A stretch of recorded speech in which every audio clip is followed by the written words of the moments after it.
नांदेडमधील शासकीय रुग्णालयात गेल्या 24 तासात 24 रुग्णांचा मृत्यू। गंभीर बाब म्हणजे मृतांमध्ये 12 नवजात बालकांचाही समावेश। वेळेत औषधांचा पुरवठा होत नसल्याचा आरोप। हाफकिननं औषध खरेदी बंद केल्यामुळेच राज्यभरामध्ये सरकारी रुग्णालयात औषधांचा तुटवडा। नांदेड शासकीय रुग्णालयातील घटनेवर आदित्य ठाकरेंचा आरोप। नांदेडच्या शासकीय रुग्णालयातील घटनेवरती आमदार रोहित पवारांची प्रतिक्रिया। घटनेची सखोल चौकशी होणं गरजेचं, तर हे मृत्यू निष्काळजीपणामुळे झाले असतील तर त्याची जबाबदारी या विभागाचे मंत्री घेणार का? रोहित पवारांचा सवाल।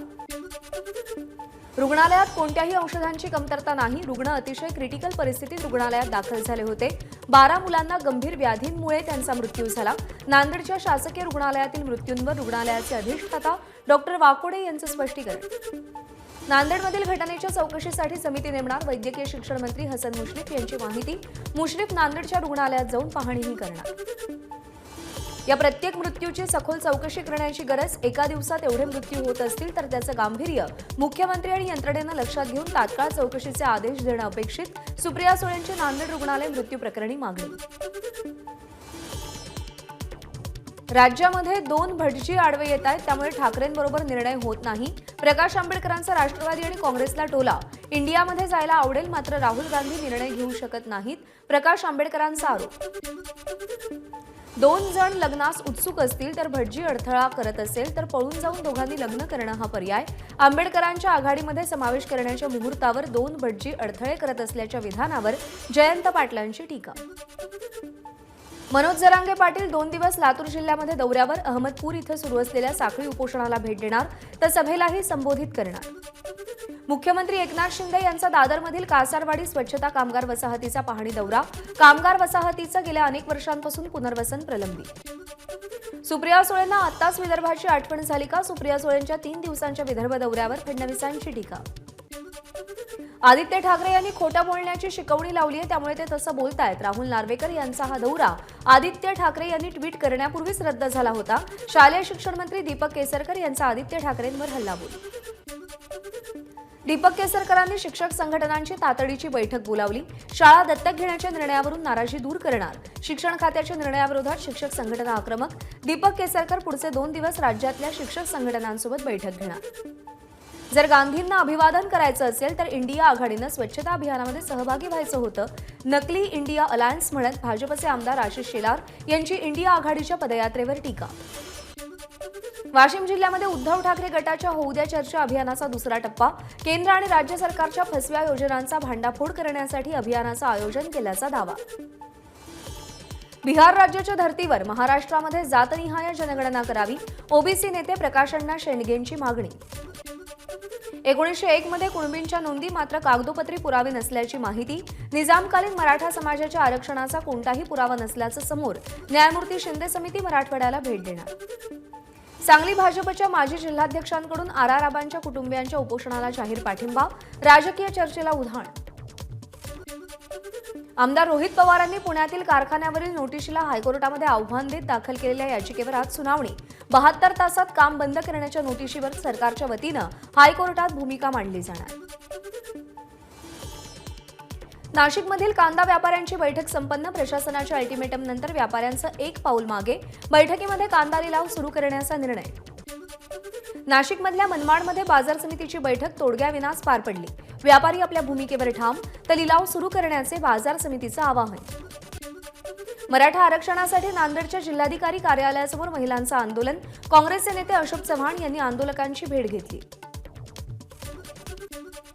राजपूत समाजाच्या विविध मागण्यांसाठी जळगाव जिल्हाधिकारी कार्यालयासमोर उपोषण। राजपूत समाजाला जात प्रमाणपत्र आणि जात प्रमाणपत्र वैधता सुरळीत मिळावी, यासाठी 2 कार्यकर्त्यांचं उपोषण। महाराष्ट्र राज्य प्राथमिक शिक्षक संघाच्या वतीनं रत्नागिरीमध्ये विविध मागण्यांसाठी मोर्चा। मोठ्या संख्येनं शिक्षक मोर्चात सहभागी। सोलापूरमध्ये धनगर आरक्षण कृती समितीकडून रास्ता रोको। विखे पाटलांवरती भंडारा उधळणाऱ्या शेखर बंगाळे यांच्या नेतृत्वात आंदोलन। धनगर समाजाला एसटी प्रवर्गामध्ये आरक्षण देण्याची धनगर समाजाची मागणी। अहमदनगरमधील राहुरीतील निळवंडी कृती समितीचे उपाध्यक्ष दादासाहेब पवार यांचं उपोषण. निळवंडे धरणाच्या उजव्या आणि डाव्या कालव्याचं काम त्वरित पूर्ण करावं या मागणीसाठी पवारांचं उपोषण. महाराष्ट्र प्रदेश अनुसूचित जाती विभागाच्या 2 दिवसीय शिबिराला प्रारंभ. शिर्डीतील पालखी निवारा इथं शिबिराचं आयोजन. काँग्रेसचे सरचिटणीस मुकुल वासनिक यांच्या हस्ते उद्घाटन. भंडाऱ्यामध्ये शिक्षक पालकांचा एल्गार मोर्चा. जिल्हा परिषद शाळांचं खासगीकरण बंद करावं या मागणीसाठी जिल्हाधिकारी कार्यालयावर मोर्चा. शेकडो शिक्षकांकडून राज्य सरकार विरोधात घोषणाबाजी. नियुक्तीच्या प्रतीक्षेत असलेल्या एमपीएससीच्या विद्यार्थ्यांचं मुंबईतील आझाद मैदानात उपोषण. राज्य सरकारला साष्टांग दंडवत घालत विद्यार्थ्यांचं बेमुदत आंदोलन. सरकारनं जनरल मोटर्सच्या कामगारांना ह्युंदाई कंपनीमध्ये नोकरी द्यावी, अन्यथा 11 ऑक्टोबर रोजी पुण्यातील तळेगाव एमआयडीसी ठप्प करू. सत्ताधारी आमदार सुनील शेळकेंचा सरकारला इशारा. मीरा भाईंदरमध्ये युवक काँग्रेसचं गांधीगिरी स्टाईल आंदोलन. खड्ड्याभोवती रांगोळी काढून प्रशासनाचं लक्ष वेधलं. शहराला लवकरात लवकर खड्डेमुक्त करण्याची मागणी. 20 पेक्षा कमी पटसंख्या असलेल्या जिल्हा परिषदेच्या शाळा बंद करण्याचा राज्य सरकारचा निर्णय. या निर्णयाला विरोध करण्यासाठी बीडमध्ये इन्फंट इंडिया संस्थेच्या वतीनं जिल्हाधिकारी कार्यालयासमोर सत्याग्रह आंदोलन.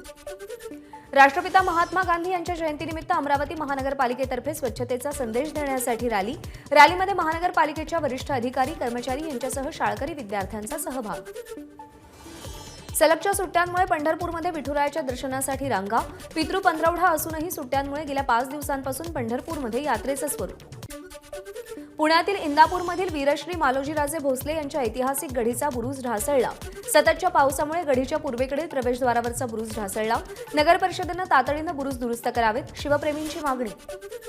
मानखुर्दमध्ये पोलिसांनी रिक्षाचालकाची लूट वाचवली. आरोपींनी रिक्षाचालकाला चाकू दाखवत त्याला लुटण्याचा प्रयत्न केला होता. या प्रकरणी 2 पोलिसांनी आरोपींना ताब्यात घेतलंय. पुण्यातील ड्रग्ज तस्करी प्रकरणातील कुख्यात आरोपीचं ससून रुग्णालयातून पलायन. ससून रुग्णालयाच्या गेटवरती रविवारी 2 कोटींचं ड्रग्ज सापडलं होतं. ड्रग्ज तस्करी प्रकरणातील आरोपीवरती रुग्णालयात उपचार सुरू होते. कांदिवली ते बोरिवली स्थानकांदरम्यान एसी लोकलवरती दगडफेक. काही समाजकंटकांनी केलेल्या दगडफेकीमध्ये एसी लोकलच्या काचा फुटल्या. या दगडफेकीत सुदैवानं कोणालाही इजा झाली नाही. नवी मुंबई महानगरपालिका परिवहन सेवेतील ईव्ही बसला भीषण आग. आगीमध्ये संपूर्ण बस जळून खाक. ऐरोलीच्या सेक्टर 8 इथेही घटना घडली आहे. पुणे सोलापूर महामार्गावरती 2 एसटी चालकांच्या बस पुढे घेण्याच्या शर्यतीमुळे एकाचा मृत्यू. प्रत्यक्षदर्शींचा दावा. पोलिसांकडून मात्र हा अपघात असल्याची माहिती. जालन्यातील 3 समाजसेवकांचं जिल्हाधिकारी कार्यालयासमोर उपोषण. आंदोलकांवरती लाठीमार करणाऱ्या पोलिसांचं निलंबन रद्द करण्याची मागणी. स्मार्टफोनसाठी 12वीच्या विद्यार्थ्यानं टोकाचं पाऊल उचललं. गळफास घेत जीवन संपवलं.